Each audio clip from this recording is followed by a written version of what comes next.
Ladies and gentlemen, technical difficulties beyond our control are delaying our presentation of the Campbell Soup show, Amos and Andy, scheduled to be heard at this time. As soon as these difficulties have been cleared, we hope to present Amos and Andy. In the meantime, a transcribed organ interlude.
Ladies and gentlemen, the difficulties which delayed our presentation of Amos and Andy, sponsored by the makers of Campbell Soups, have now been cleared.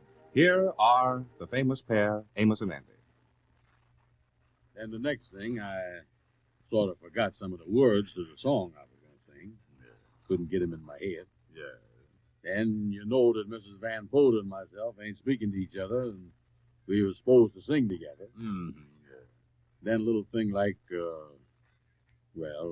this didn't amount to nothing, but I started thinking about getting up in front of all them people and something going wrong. Oh, now, that's it right there. Now you done beat around the bush. You done finally got in there where the rabbit is. Yeah. Well, what's that? What? Well, that is that thing you talking about.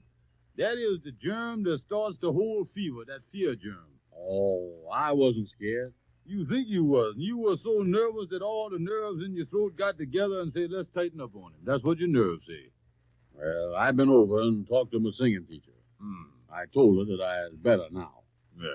Then she told me that she was going to have the recital next week. Oh, you was over there early this morning. Yeah, you told me that. Oh, I'm in great shape. Oh, ho, ho, ho. Yeah. Come, I love you only. Oh, boy, I really wish the thing was tonight. Yeah, you really wish the thing was over and that you was a big success. That's what you really wish. No. I tell you, I know that I'm going to be a success. I know that the newspapers is all going to be there to hear me sing. Well, now, listen, man, I didn't want to show you this, but here's a little piece that was in the newspaper today. What's that? Look here, I'll read it to you. The Bluebird School of Singing, which is managed by Mademoiselle Henrietta DeWitt, announced that the recital scheduled for tonight would be postponed until a later date due to illness of some of the participants. Yeah, well, that ain't bad. Now listen to this. Andrew H. Brown contracted buck fever yesterday as the 0 hour approached. However, it was reported in Harlem that he knocked himself out with his own singing at rehearsals. That's a fine thing. Residents of Harlem claim to have never heard Mr. Brown sing. That noise you have been hearing for the past 2 weeks, which resembles a cow, was Mr. Brown rehearsing for his debut. Now, there's something. It is reported that Mrs. Henry Van Porter, one of our better singers in Harlem, flatly refused to have her voice humiliated by singing a duet with Brown. Better singers. This, we believe, was the real cause of the postponement. Although this writer called Mr. Brown on the phone yesterday for his statement, but found him unable to talk, much less sing. We are looking forward to the recital next week, when it is hoped that the teacher will be able to drug Mr. Brown sufficiently to get him on stage. I relents the whole thing, and I'll sue the newspaper for assault, battery, and slander. Yeah, well, don't start suing the newspaper now, 'cause they prints the news, and this is news. Yeah, but why is they got to stand up and say all that about me? Some little reporter that ain't got sense enough to come in out the rain write that stuff.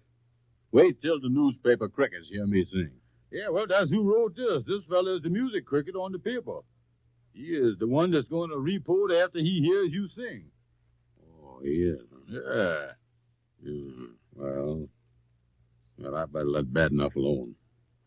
Yeah, I say you might as well. Don't forget, don't try to fight the newspaper. Remember, the pen is mightiest than the sword. Yeah, I'd rather get stuck with a pen, though. Yeah, well, he's sticking you with one now. Yeah, that's the way with these crickets. They can't do nothing themselves, and they find fault with everything everybody else do. Well, the man is paid to find out the news about singing, and he got to tell the truth 'cause the public wants to know the latest news. My public. How can they be like that? I love them. Wait a minute. Here come Henry Van Porter. Yeah, I'm going to talk to him. Don't start an argument with him. Oh, he's on my side. Come in, Henry. Well, how is you today, Henry? Well, my charming friends, how is you?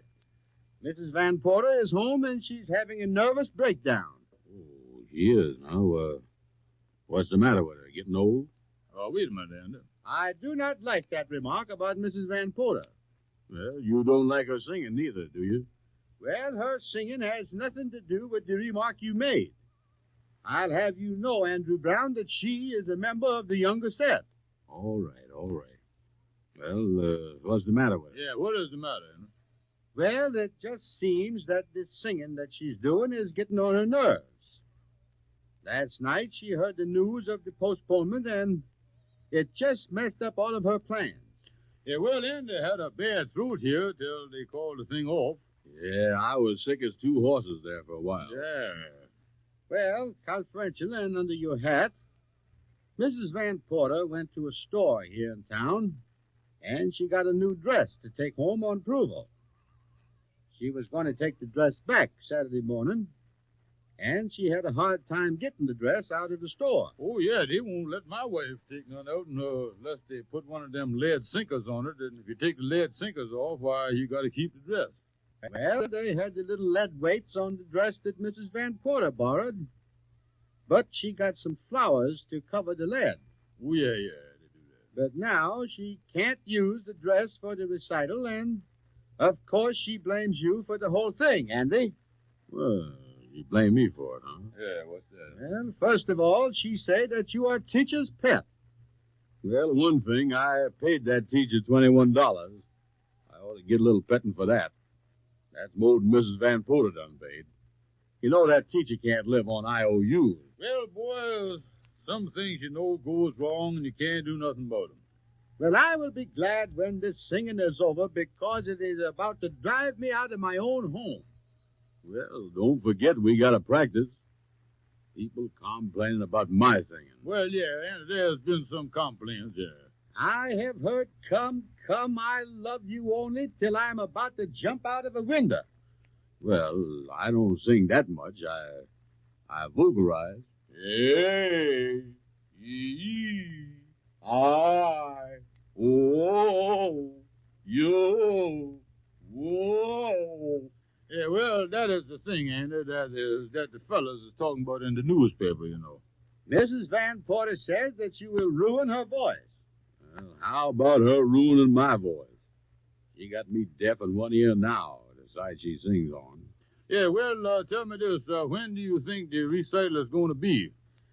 Well, Mrs. Van Porter talked to the teacher a while ago, and the teacher thought that she would tell everybody, but the singers, a little ahead of time, and not tell them till a few minutes before the recital happens so that they won't have time to get scared. Scared? I ain't scared, I'll tell you that. I'll sing in front of anybody. Be very funny if you see me in Carnegie Hall. I think they got it, Janitor Andy. All right. Be funny now. Be funny. I'll show you. Wait a minute. Come in, son. Hello there. What y'all doing in Hello, here? Amos. Yeah, well, we just talking to Andy here, Brother Amos. Andy claims that, after all, the reason his throat closed up on him and all that stuff, that he claims that he didn't have the buck fever, and that wasn't the trouble with his throat. Well, don't think that I got the buck fever. Yeah, well, the reason I come over here, I just talked to your singing teacher just a minute ago. I just left there, and she says that she is going ahead with the recital tonight, and Andy, you has got to sing. Well, that's news. Yeah, well, going ahead with it, huh, Amos? Well, what you think of it, Andy? Well, I'll do the best I can. No, that's all right. Take it easy. I was just fooling. Yeah, now there's a fella that's really got a throat, ain't it? Yeah, them buck fever germs is just laying in your throat there waiting to hear something. Come on, son, unlax yourself. I was just kidding. To many, many families, soup means Campbell's tomato soup. So, if it's a favorite at your house, too, won't you plan to have it again soon? And may I remind you that many people enjoy Campbell's tomato soup served as a tangy sauce. It's condensed, you know, double strength and double rich in keen tomato flavor, so it's ready to serve. Just heat it as it comes from the can and pour it over meatloaf, croquettes, or leftovers. It gives them a zippy tomato flavor men and youngsters both like. Many women keep extra cans of Campbell's tomato soup on hand to serve as a sauce as well as a soup. Don't you want to put it on your grocery list now?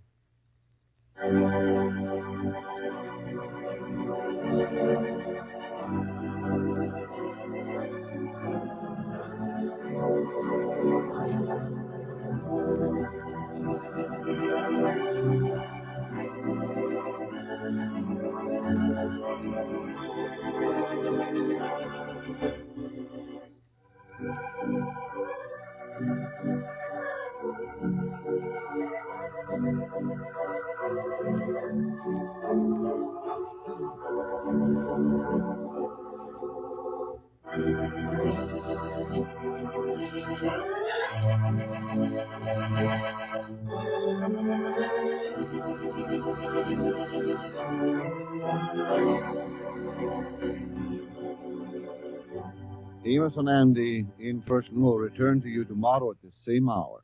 This is Bill Hay, speaking for Campbell's Tomato Soup, bidding you all good night. Tomorrow, meet the day with a sunny glass of tomato juice. But make sure it's Campbell's. Campbell's canning process retains the fresh tomato flavor that never varies can to can. Tomorrow, turn to Campbell's tomato juice. A better drink at breakfast. A grand drink anytime. This is the Columbia Broadcasting System.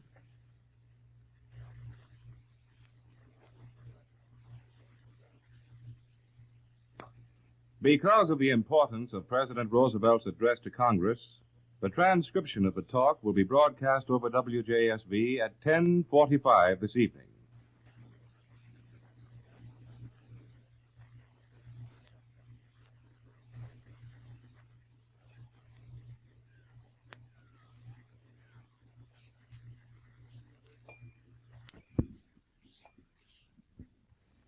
WJSV, Washington.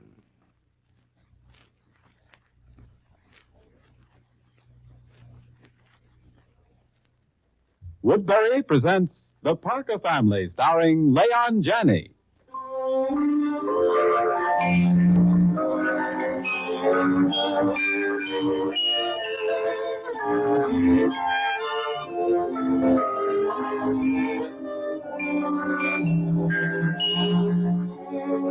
The makers of Woodbury Facial Soap, the beauty soap for a skin you love to touch, again bring you a story in the life of the Parker family entitled The Dangerous Age, with Leon Janney as Richard Parker, nicknamed Richard the Great. Richard himself will begin our story tonight after a brief word from our Woodbury beauty consultant. About this time of day, does your face look a bit fatigued? Well, it's no wonder that your skin gets a little tired and drab after you've been busy the whole livelong day. If you're going out tonight, take a Woodbury facial cocktail first. Just smooth on a rich lather of Woodbury facial soap. Massage it in gently and then rinse. Doesn't that sound easy? Lovely debutantes give their complexions this beauty cocktail with Woodbury every afternoon before the evening starts. It only takes a moment and almost instantly revives that fresh, glowing look in your complexion. You see, Woodbury facial soap is made of soothing oils that contain a skin-invigorating vitamin. This vitamin definitely helps arouse the tired skin's vitality. Now, I'm sure you've been meaning to try Woodbury for a long time. Then don't put it off. Get Woodbury today and see how quickly your complexion improves under its skin-enlivening care. Woodbury is now only 10 cents wherever fine toilet soap is sold. And don't miss the special offer to be announced later in the program.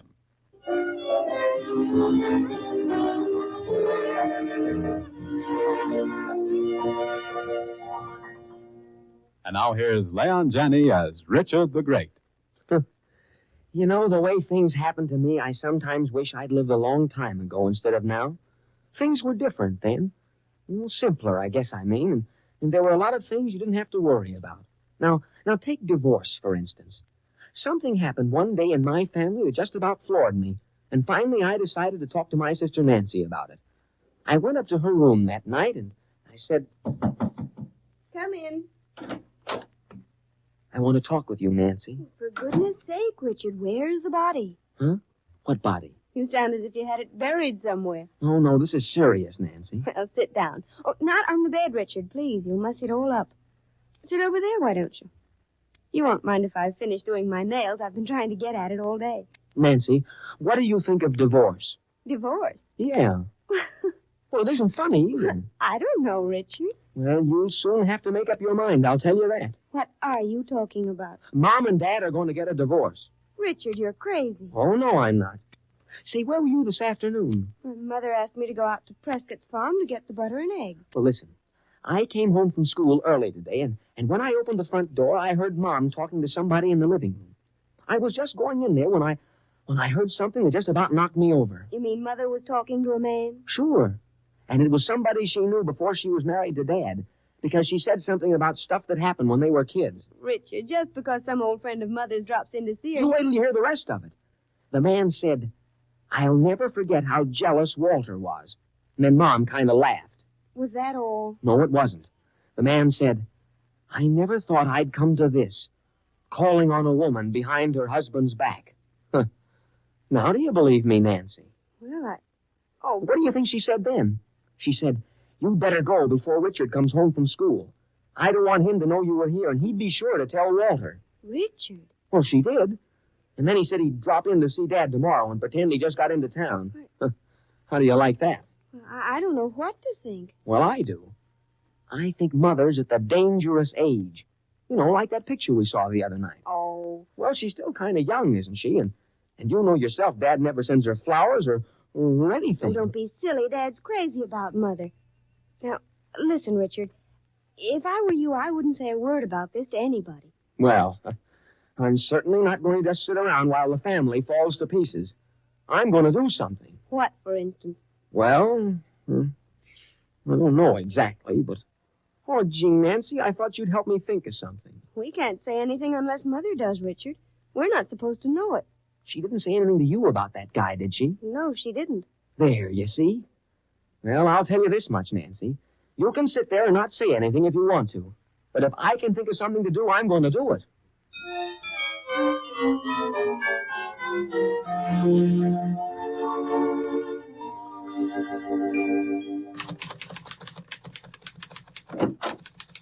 Well, hello, Richard.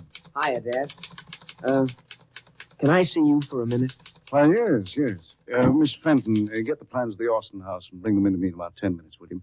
Come in, son. Come in. No football practice this afternoon? Well, I got through early, you see. I thought I might kind of wait around and go home with you. All right. I won't be leaving for an hour or more, though. Is that all you want to see me about? Well, yeah. Mm-hmm. Well, I thought we might stop at the florist on the way home and take Mother some flowers. You might take them, I mean. What's that? Yeah. It's not some kind of an anniversary, is it? I just thought if you got her a corsage and maybe took her out dancing somewhere tonight, it might kind of, break the monotony. Say, what's got into you anyway, Richard? What do you think we are, a couple of jitterbugs or whatever you call them? Oh, of course not. But I'll bet Mother'd get a big kick out of going someplace to dance. Yeah, why don't you ask her to, tonight? Well, did she say anything to you about this nonsense? Oh, no, Dad. You know how Mother is, but do you realize that you and she are at the dangerous age? What? What age is that? Well, the age where if you kind of take each other for granted, somebody else might come along or something. Yes, I saw a movie just the other night where two... Oh, I see. I thought it was funny you stop in just to walk home from the office with me. Well, you can't blame me for not wanting to see you let your mother and me worry about that, will you, Richard? I'm pretty busy this afternoon, and you'd better go on home. Well, okay, if you say so, Dad. I only hope you don't wake up someday and find out it's too late.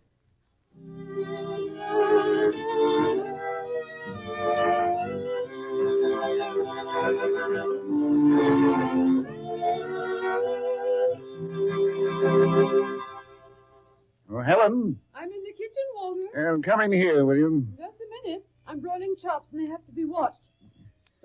What is it, Walter? Can't Nancy tend to them? Why, yes.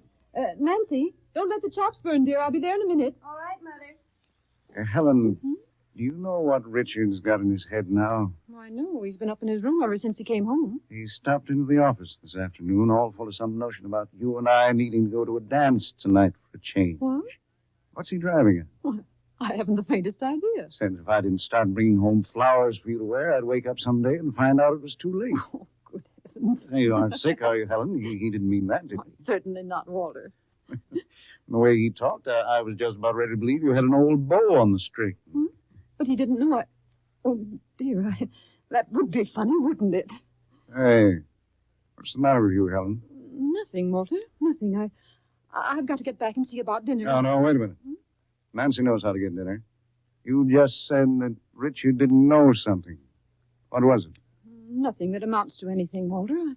My goodness, the way you're acting, you'd think I'd robbed the bank. Oh, what about the way you're acting? You're trying to keep something from me, and I want to know what it is. I'm not going to stand here and be cross-examined like a criminal, Walter Parker. Why, Helen. Oh, I'm sorry, dear. I didn't mean to lose my temper. It's only that Mother. I guess I might as well give you this letter. Thank you, Richard. Oh. It was in the mailbox when I came home. I thought at first I wouldn't give it to you, but then I realized that wouldn't be right. It's from somebody that's staying at the hotel. Yes, I see it is, Richard. Well, I can't stand here talking any longer. Aren't you going to open the letter, Mother? No, dear, not now. I'll read it later. Oh, I suppose you already know what's in it, do you? Why, yes, Walter. Yes, I do. So there was something in all that Tommy Rod Richard was giving me. Mother, Dad, come on to dinner. Everything's on the table. There'll be no dinner eaten in this house tonight until I get to the bottom of this. Oh, Richard, I told you not to say anything. So you're in it too, Nancy. Oh, we are not, Dad. Nancy and I don't know a thing about it, except that fella came here yesterday, Richard, and I don't think... You don't know what you're talking about. Gosh, Mom, you don't realize what it means to have your father and mother get a divorce. What? Divorce? Helen, who is this fella that's been coming around here behind my back? That's just what he said, Dad. Who said? The fella. Helen, will you tell me who this man is? Oh, I might have known I couldn't keep anything from you. Every time I try to plan a surprise, it always... Oh, Mom, now please don't cry. Why couldn't you keep still, Richard? Oh. I knew something like this would happen. Never mind, Nancy. It's all right. I don't know how you found out about Harry, Richard. But Harry who? Harry Minnick. What? You know him, Walter. Harry Minnick hasn't been in this town for 15 years. Have you been writing to him all this time? I'm trying to tell you. You know, he was with that book publishing company for so long. Yes? Well, they finally went out of business, and poor Harry was out of a job. So he went to work as a book salesman. He travels around the country and takes orders. But, Mom, he certainly wasn't talking about books to you yesterday. I heard you tell him he'd better go away before I got home, because I'd tell Dad he was here. Did you, Helen? Of course I did. Well, that's a fine how do you do. Well, don't you see, Walter? When we had all that trouble about Eleanor Murray's birthday present last Sunday, I decided I'd get your birthday present early this year. So, when Harry called me up, I had him come over, and I ordered that set of technical books you've been talking about for the last year. What? Well, that's all there is to it, and you've spoiled my surprise for nothing. And that letter I just got is a copy of the order. He said he'd mail it to me, and he did. It doesn't seem very funny to me. I'm sorry, Helen, I'm sorry. It's too bad to spoil your surprise. Well, But the idea of me letting Richard stir me all up over a man coming to see you, and then it turns out that he's a book agent, and old Harry Minnick at that. The idea of two people of our age quarreling over another man anyway. It's the most ridiculous thing I ever heard of. You really had me scared, Helen. You know what I'm going to do tonight after dinner? There's no telling. I'm going down and see that picture Richard was talking about. What? See, if you're getting to the dangerous age, I want to see what I'm up against. Well, maybe I'd better go with you. You might be getting to that age yourself, and I'd hate to go through all this again. Well, jumping cats, so would I. Huh. How do you like that?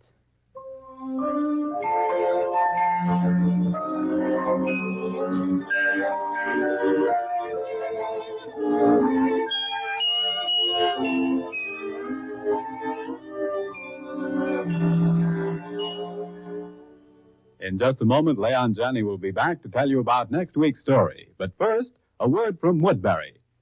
Girls, which beauty soap would you say is the finest for the skin? Millions of you will reply, Woodbury Facial Soap, and right you are. For generations, the famous name Woodbury has stood for purity and gentle care of the skin. And today, Woodbury Facial Soap has this added benefit, a skin-invigorating vitamin which actually enlivens the skin's vitality. Just as Woodbury was the favorite of society belles in years gone by, it's the beauty cocktail of glamorous debutantes today. Try a Woodbury facial cocktail yourself. Whip up a rich lather, rub it generously over your face and neck, then rinse and see how bright and fresh your skin looks afterwards. Now, we'll send you a guest cake of fragrant Woodbury in a 5-piece weekend beauty kit if you write for it today. This attractive kit brings you also Woodbury powder in 8 glamorous shades, Woodbury beauty creams, and a blush rose lipstick, a complete assortment of Woodbury complexion and makeup aids. And it's so easy to get. Just mail 10 cents with your name and address to Woodbury, Box 31, Cincinnati, Ohio. Send for it right away. Now, Richard the Great, what's the name of the story for next week? Well, it's called Business Today. You know, you're always hearing about how business is going to depend on the coming generation in a few years and all that stuff. Well, I took a little flyer in business myself. Yeah, you'll be as surprised as I was at the way it turned out if you listen in next Thursday night. Good night.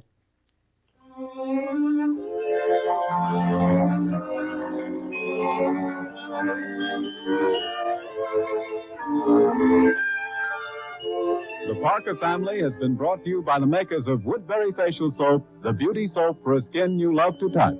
Harry Clark speaking. This is the Columbia Broadcasting System.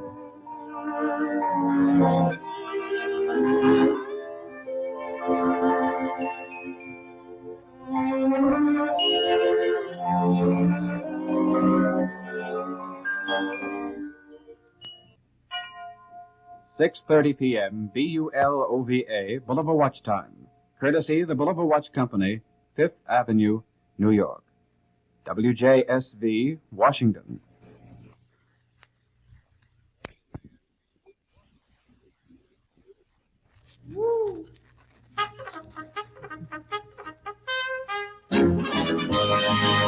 The makers of Post Toasties, the wake-up food, present Joe E. Brown. Joey Brown, let's welcome Joey Brown. Post toasted on the air tonight. That's all we can laugh, laugh, laugh, laugh, laugh, laugh. Yes, another radio shambles with Joe E. Brown, featuring Gill and Demling with Margaret McRae, Paula Winslow as Jill, yours truly, Don Wilson, Harry Sosnick in his orchestra, and here's the star of our show, Joe E. Brown.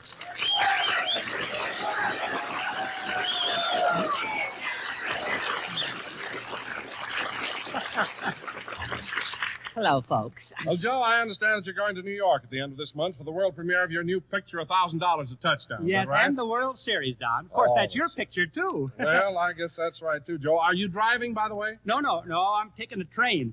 That car of mine has a shimmy that I can't get rid of. You know how a dog wags its tail every time it sees a bone? Well, of course, Joe, but what's that got to do with your car? Well, every time my car sees a gasoline station, it wags its rumble seat. As long as you're going east, too, why don't we travel together? But Joe, I'm not going east. Whatever in the world gave you that idea? Well, it's right here in the newspaper, Don. Come here, look. It says, Naval Air Base, Lakehurst, New Jersey. Navy expecting huge blimp from California.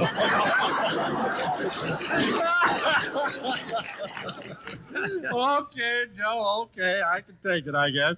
Well, anyway, I hope you have a pleasant trip, Joe, and meanwhile, what's on tap for the program tonight? Well, tonight we've had Onyx in the play tonight, and that reminds me, by the way, I want to speak to Ray, our sound effects man. Yes, Joe, I have noticed that he's been sulking a bit lately. What's he so sore about, anyway? Oh, well, you know how those sound effects men are, Don. Seems some other sound effects man stole his thunder. Oh, I get it. Yeah, but where is Ray? Have you seen anything of his whereabouts? Are you looking for my whereabouts, Joe? Yes, Ray, I am. Well, they're not here. I sent them to the laundry.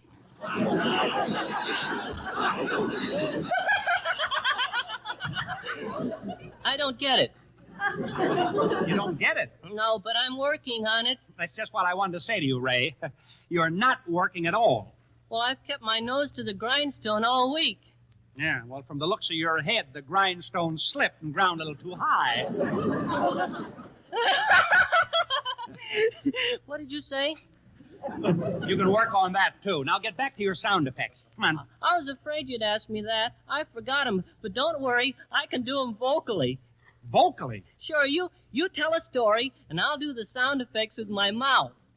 Okay, but it better be good. Here we go. How well I remember when I was a barefoot boy. 'Twas April, and all of San Pedro seemed to mirror the tender loveliness of spring. Beautiful spring. Squeak, squeak, squeak. What's that? The spring squeak. How I love to go to the barn and milk my favorite cow, Old Bess. Moo, moo, squirt, squirt. And a nickel back in the bottle. Then came the wanderlust, a mad yearning for travel. And I saddled my horse and rode away. 1, 2, 3, clump. 1, 2, 3, clump. 1, 2, 3, clump. Hey, wait a minute. What kind of a horse is that? He's got a wooden leg. How the noise of the big city thrilled my ear. Yeah. The big city thrilled my ear. Anyway, how the noise of the big city thrilled my ear. I say the noise of the big city thrilled my ear. Yeah, I'm working on it. You're working on it? Ray, my little pixie, there comes a time in a man's life when everything looks dark. He loses a job. He gets sick, and there seems to be no relief. No what? No relief. Relief. You know what relief is? Yes. Well, from now on, you're working on it.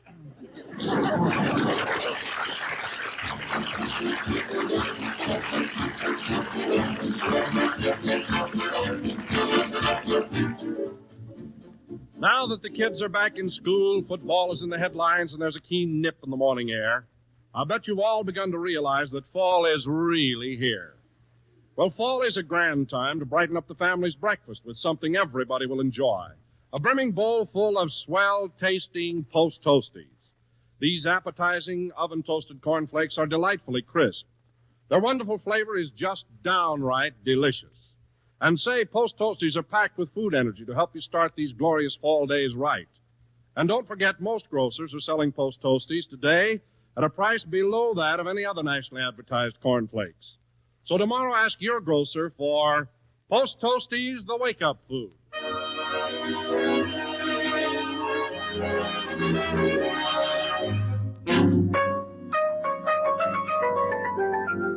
Harry Sosnick and the Toasties Orchestra present one of the many grand tunes from The Wizard of Oz. It's Ding Dong, the Witch is Dead.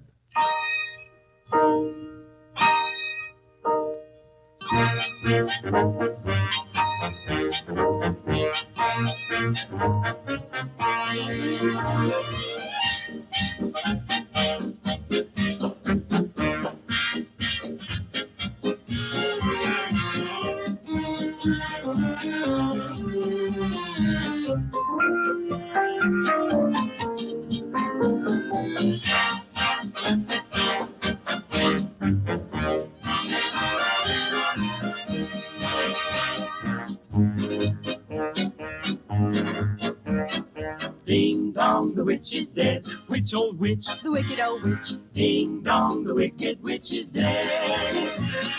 Wake up, you sleepyhead. Rub your eyes And get out of bed. Wake up, the wicked witch is dead. She's gone where the goblins go, below, below, below. Ho, Let's open up the gates and sing. Ring the bells up, ding dong, the merry-o. Swing it high, swing it low. Let them know the wicked old witch is dead.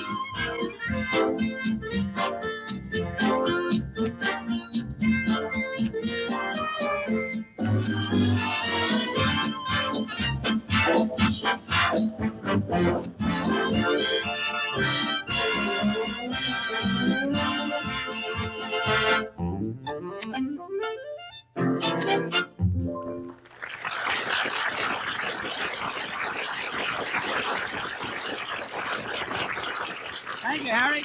Tonight, folks, we are going to be Well, greetings, chum. I understand you're going to New York for the premiere of your picture, $1,000 to Touchdown. Yes, sir, and the World Series, of course. Oh, of course. Have you and Demling decided to come along, I'm afraid? No, Joe. You see, we're merely looking out for your welfare. That's it. We bought your tickets for you. Here they are. Well, Read thanks. about it, they are. That's very nice of you. Oh, Hey, wait a minute. Huh? These tickets are only good from the Union Depot to the Los Angeles city limits. Oh, well, think nothing of it, chum. Once you get to the Los Angeles city limits, you can walk to New York in an hour. You know, on second thought, Joe, I don't think you should go to New York at all. Why? No, well, think of all the confidence men they have there. And think of all the beautiful girls. I am. Oh, but those beautiful girls are liable to turn your head. Do they really have lots of beautiful girls there? Well, certainly. In New York, beautiful girls are a drug on the market. Yeah? Take a look at a dope fiend. Well, Joe, to convince you that New York is not the place for you, we're going to show you actual pictures of the pitfalls that beset a young man in a great city, Joseph. Absolutely. Now, Joe, if you'll just go down there and take a seat in the audience, we'll show you the most soul-stirring drama ever seen by human eye. Well, okay, I'll sit down there in the first row, but this better be good or you'll hear from me. Just make yourself comfortable. Everything will be under control. Nice row. See, that's pretty. Picture number 1. We find the young and tender husband leaving his dear wife to seek his fortune in the city. It's early morning, and he's through packing. His wife is just closing the bags under his eyes. A little earlier that morning, she just closed one of his eyes. Next picture, please. And now we find the young man huddled in his seat on a train. Suddenly, the train lurches. Yes. 2 girls lose their balance. They fall in his lap. Horrors. What shall our poor young man do? But he is the soul of honor. He looks at the 2 young ladies on his lap and says sternly, "Look here. One of you dames will have to get off." Picture number 3. Yeah, I'm sorry, Frank. My wife found that picture on me and made me burn it. Okay. Picture number 4. Yes. Here is our young man of the pure heart in the city now. And does he go to a wretched burlesque show? No, he is in church. He doesn't have any extra buttons, so he puts a zipper in the collection box. Picture 5, please. He walks and walks. Yes. He has no job. He sits on the steps of the public library counting pigeons when he is accosted by a city slicker. The slicker tells him it would cost $1 for every pigeon he counted. And then? He gives the slicker $14. Gad, what a swindle. Sure was. He'd already counted over 50 pigeons. Get off here. Sorry. You seem to be a pleasant moron, Willie. I think I could have a lot of fun ignoring you. Sorry, chum. That was my mistake. Social? Of course. My apologies. Accept it. Thank you. Not at all. Do you mind if I rub a little snow on your bald spot? I want to make a ski jump for a grasshopper. Pleasure. Thank you. Next picture. Back in his room, our hero pens a cheery note to the little woman. Dearest, he says, and I quote, New York is amazing. Today I visited the Brooklyn Bridge and saw the spot where a man shoved his wife into the river. Wish you were here. Next picture, please. He meets a woman. Ah, now we have it. Yes. A city racket. She intends to bewitch him, insure him, kill and collect. She promises him a cherry phosphate if he will but kiss her. But what shall he do? Her siren gaze fastens upon him, and then... I can't go on with it. Oh, buck up. Dog it does it, old chap. Rather. Muddle through, old chap. Rather. Gentleman's code, old chap. Rather. Honor of the regiment, old chap. Quite. Quite. Quote. Unquote. Quite. Quite. Quite. What's the matter, Joe? For heaven... It won't do at all. It won't? Absolutely no good. Oh, now, gee but look, whiz. Joe, we just wanted to show you what terrible deception there is in a big city. Certainly. You should stay in Hollywood. Absolutely, Joe. Why, the deception is shocking in New York. Now, for instance, there's nothing Dutch about the Holland Tunnel. Columbus was never within miles of Columbus Circle. And Times Square happens to be a triangle. Yeah, well, we've got about the same thing here. What do you mean? After all, the brown derby isn't a hat. There aren't any hills in Beverly Hills, and you can't eat post toasties out of a Hollywood bowl. Me for New York. Now scram. So long, Hold on. son. So long, son. Wow. I'm glad that I'm rid of those crackpots. Oh, it's Blanche. Hello, Blanche. Gee, I want to congratulate you on your picture preview. Look, the New York Times has your kisser spread all over the front page. My picture? Uh-huh. Oh, let's see it. That's swell. Oh, Blanche, that's not my face. That's a picture of a Holland Tunnel. All I get from you is insults. Well, you don't have to worry about me much longer. I'm going on a vacation. I'm going to New York myself. You think I can get around in that dangerous traffic? You're from Los Angeles and you ask that? I guess all a pedestrian has got to do is just be calm and collected. Well, I don't know. A friend of mine went through traffic yesterday. He was calm, and he's still being collected. Are you driving to New York, Blanche? Yeah, I'm going with my brother and his wife. Oh, I didn't know your brother was married. Well, he ain't been married long. He was a bachelor the best part of his life. Sister, no matter when a man marries, he's a bachelor the best part of his life. Oh, you men think you've been taking a beating ever since it all began, don't you? Just because poor Adam had no one to take his part. Oh, it wasn't so bad for Adam. After all, Eve came out on his side. Oh, is that a longie? Well, but just the same, are the three of you going? You, your wife, and his brother? What? You, your brother, and his wife? Uh-huh, yeah. Yeah, my brother and his wife. His folks are going, too. You know, his outlaws. You mean his in-laws? Well, what's the difference? I see what you mean. But outlaws are different from in-laws, Blanche. An outlaw will take what you've got just once and then quit.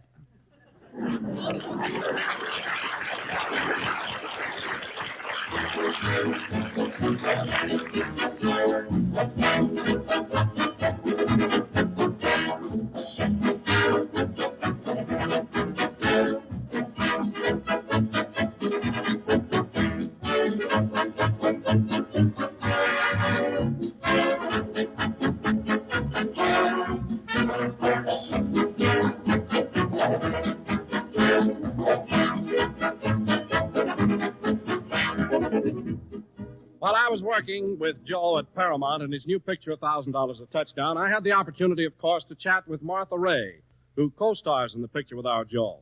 During the conversation, Martha said, "You know, Don, a busy day ahead is my cue for Post Toasties at breakfast. They're my wake-up food because they help me start the day right. And Post Toasties are my favorite cornflakes because they're so crisp and good to eat." Well, I told Martha Ray that people just about everywhere agree with her. And if you have Post Toasties for breakfast tomorrow, you'll see what I mean. Because Post Toasties are made of choice sun-ripened corn. Every crisply toasted cornflake is rich in food energy and partially dextrinized for easy, complete digestion. Post Toasties are light, not heavy, yet cram full of food energy to set you up for the morning. No wonder Post Toasties are called the wake-up food. So have some for breakfast tomorrow. Post Toasties, the wake-up food.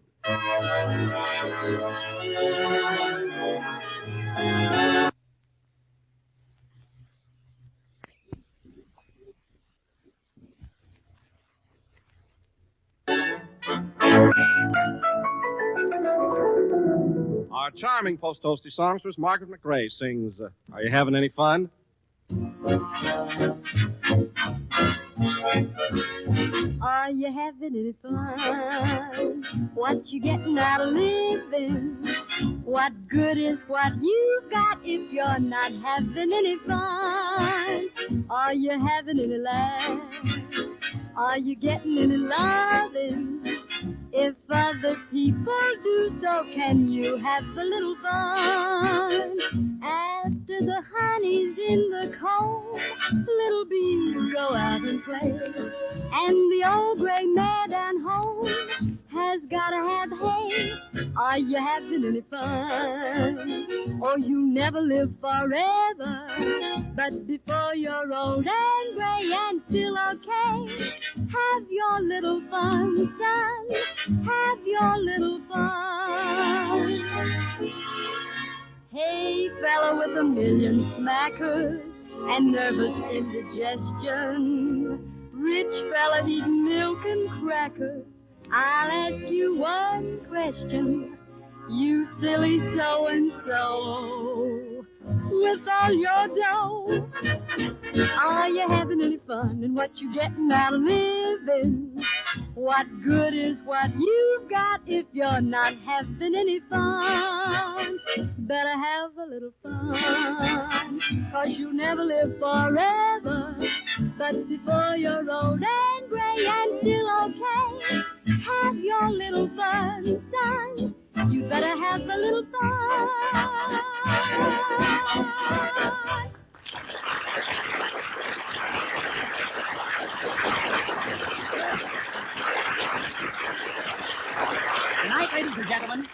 Tonight, ladies and gentlemen, and I repeat, our little theater off the Alcatraz rock pile presents a stirring newspaper drama entitled Bugtown. I will portray the character of Onyx, intrepid colored reporter, and will be supported by Gillen Demling of the Pismo Beach Kitty Review, and an all-star cast of players direct from the Winter Garden Sky Room Theater, East Yonkers. The scene opens in the editorial room of the Bugtown News.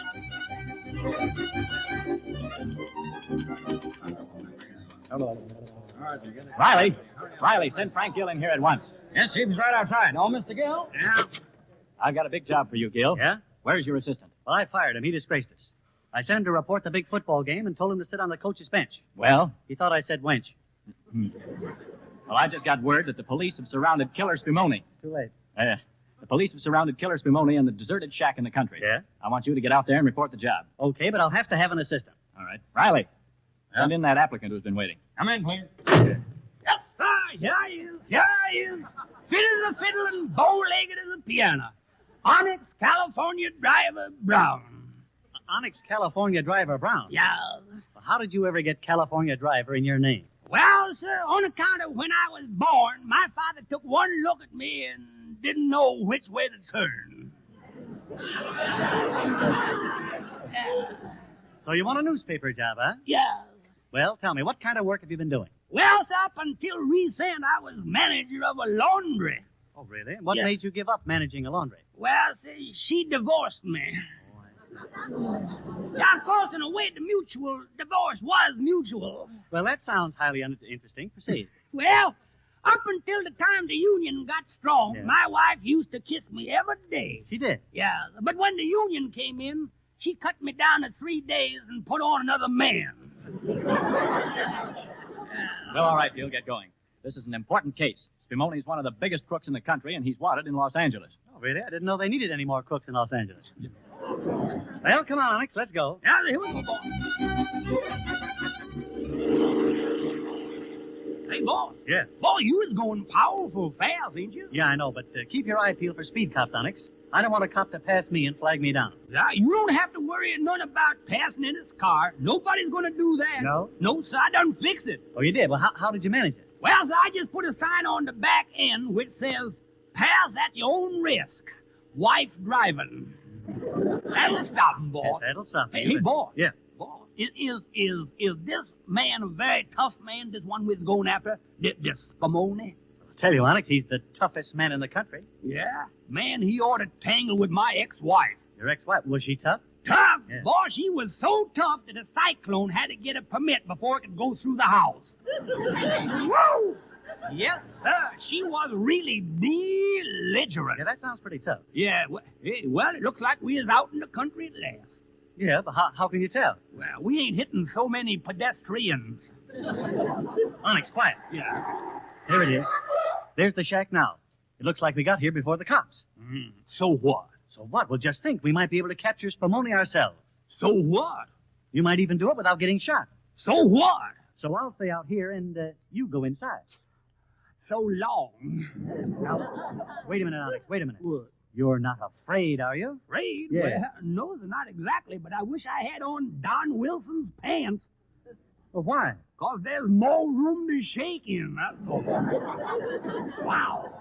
Onyx, I'm ashamed of you. How would you like to hear people say what a coward's life he lived? Well, that's much better than not being able to hear the preacher say how brave he died.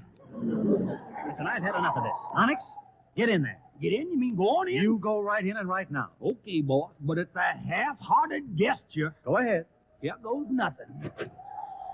All right, come on in, golden boy. No thanks. I think I'd just as soon stay on down. Come in! I's in.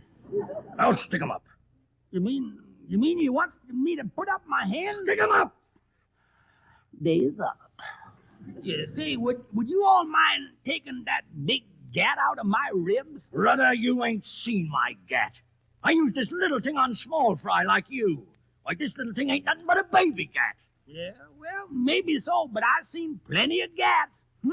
But that ain't no getting. Now, just a minute, 8-ball. 8-ball? You must have a little cash on you. Hand it over. Well, all I got here is 80 cents. Guess I don't get me no dinner now. Well, I guess that's pretty cheap. Holding you up for 80 cents. I'll only keep half. Here's 40 cents back. Remorse is gnawing at me conscience. Yes, that's so. Well, okay, thanks, boss. And when it starts gnawing again, you can send me the balance. Now, if you don't mind, you can point that cannon in some direction in which I ain't. Oh, scared, huh? Yeah, no. I didn't think any man would have the nerve to come after Killers for money single-handed. Oh, I ain't exactly scared, boss. My nerves is as calm and smooth as a soft, sweet walk. Yeah? But my knees is definitely rumba. Boss, maybe you won't mind if I sort of regains my discomposure by smoking on one of my quarter cigars. Quarter cigars? What you giving me? You mean you pay 2 bits for that rope? No. My boss, he smokes 3 quarters, and then I smokes a quarter.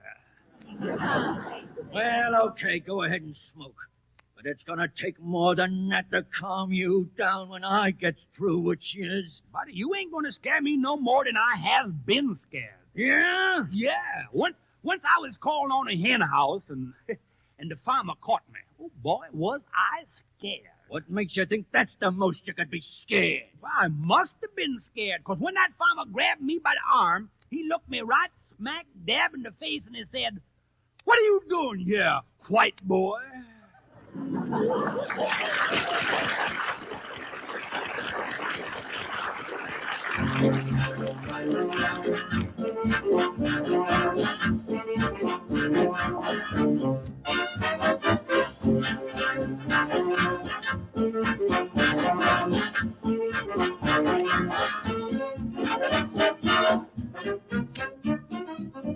While we're waiting for Joe and Jill, let me remind you that Post Toasties are tops in taste among corn cereals.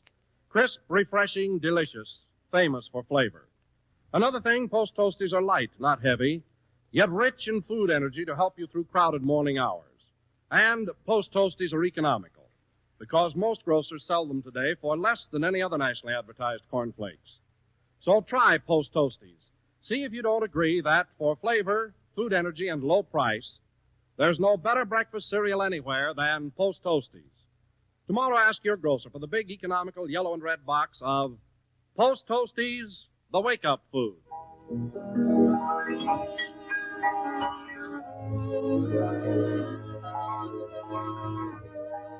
Now for the boy Joe and his sweetheart, Jill. Joey, dear, how could you be so natural in that underworld play tonight without knowing anything about gangsters? That's easy.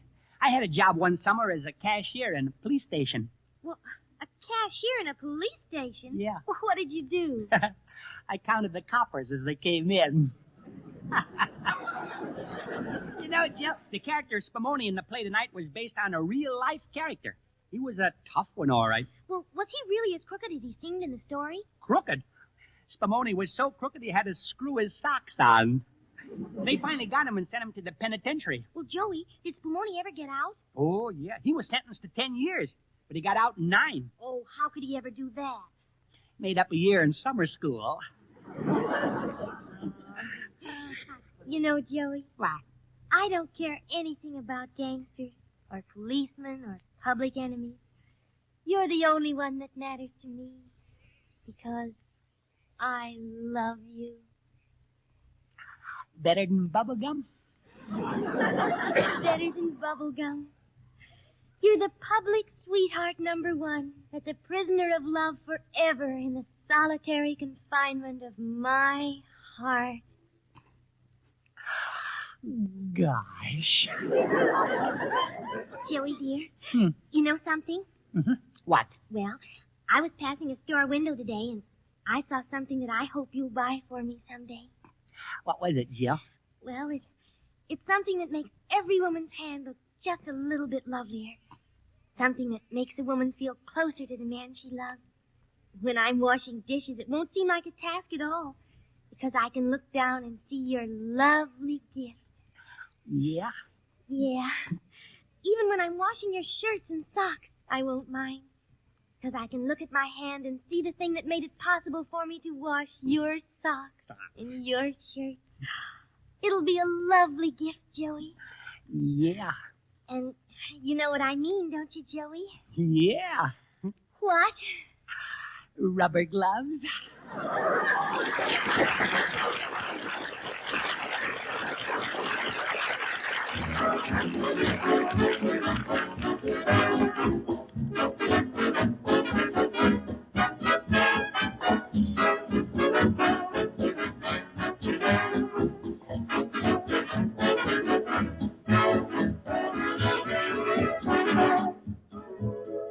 Now, a few words with my pals. Listen, boys and girls.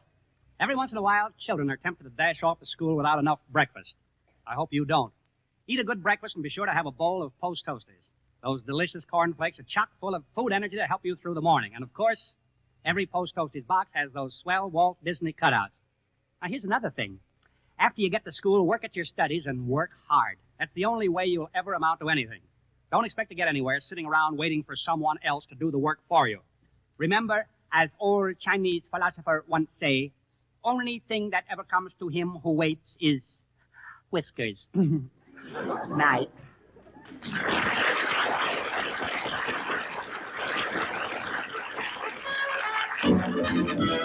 Joey Brown, that's one of Joey Brown. Post Toasties on the air next week. And Joey can laugh, laugh, laugh, laugh, laugh, laugh.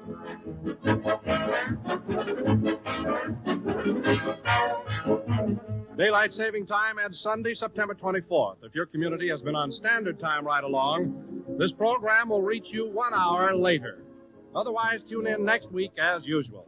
This is Don Wilson saying goodnight for the makers of Post Toasties, the wake-up food.